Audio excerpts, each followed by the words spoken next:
Whenever you picture an ancient civilization, chances are that you thought about the mighty Roman Empire, complete with its elegant architecture and rich emperors. But Rome was not always an empire. First, it was a kingdom. Then, it was a republic. And finally, with Julius Caesar's notorious crossing of the Rubicon River, it was an empire. This is the story of the rise and fall of the Senatus Populus Romanus, or the Senate and people of Rome.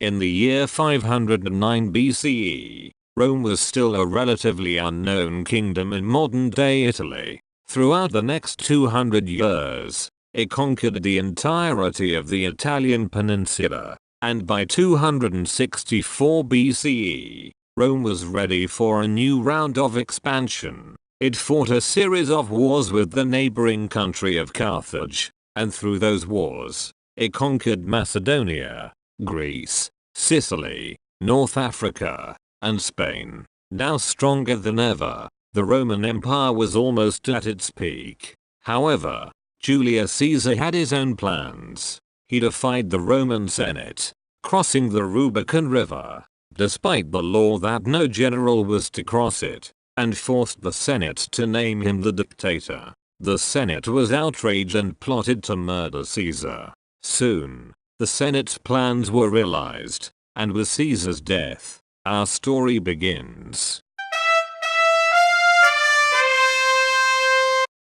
Caesar's death allowed Rome to enter a new age, the age of the empire. For a brief period of time, there was a new alliance in the form of the Second Triumvirate, and it consisted of Gaius Octavius, Marcus Antonius, and Marcus Aemilius Lepidus.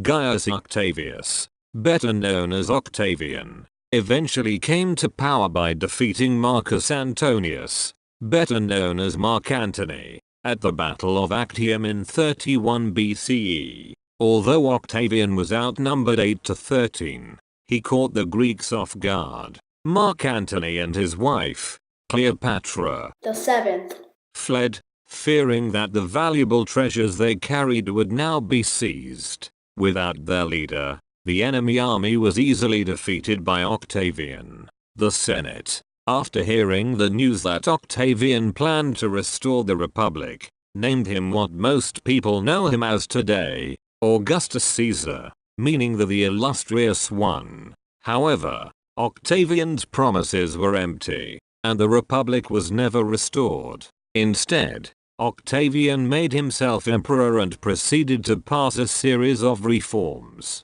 He created a police force, outlawed adultery, granted citizenship to conquered people, and made the Praetorian Guard, a royal guard meant to protect the emperor. In an ironic twist of fate, this same royal guard would later plot against the leaders they swore to protect. In addition to these reforms, Augustus also kept conquering, adding more and more territory to this already vast empire. He pushed Rome's border up to natural barriers like rivers so that the empire would be easier to defend.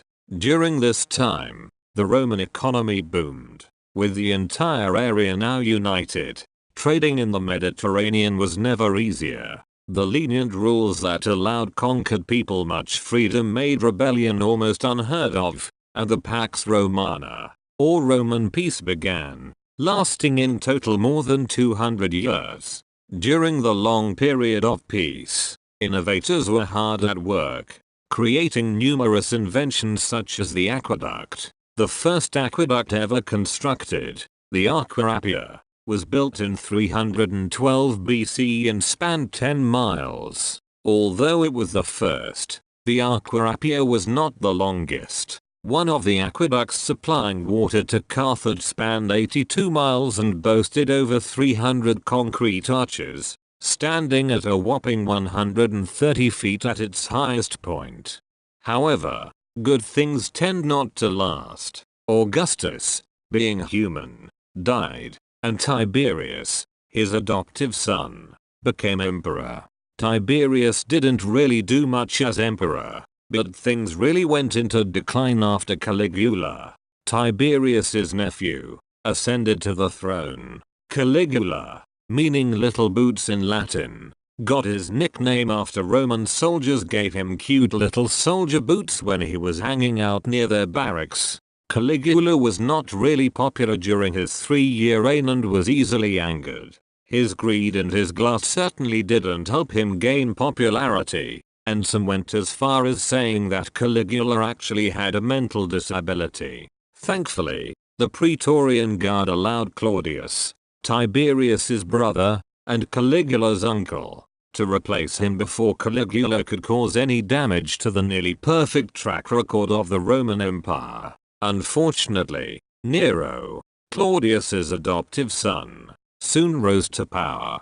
Like Claudius, the Praetorian Guard allowed him to become emperor. Nero was born to a rich family and was highly educated.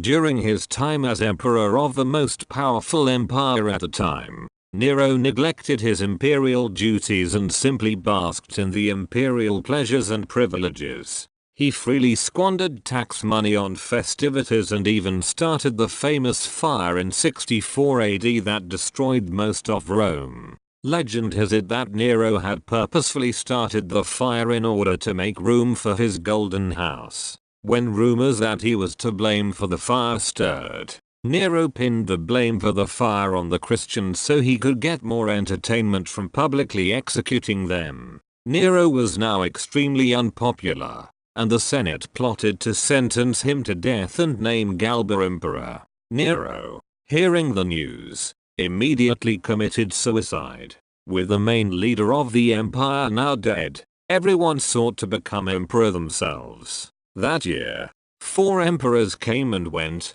earning it the title of the Year of the 4 Emperors. In the end, Vespasian won, ending the line of Julio-Claudian emperors.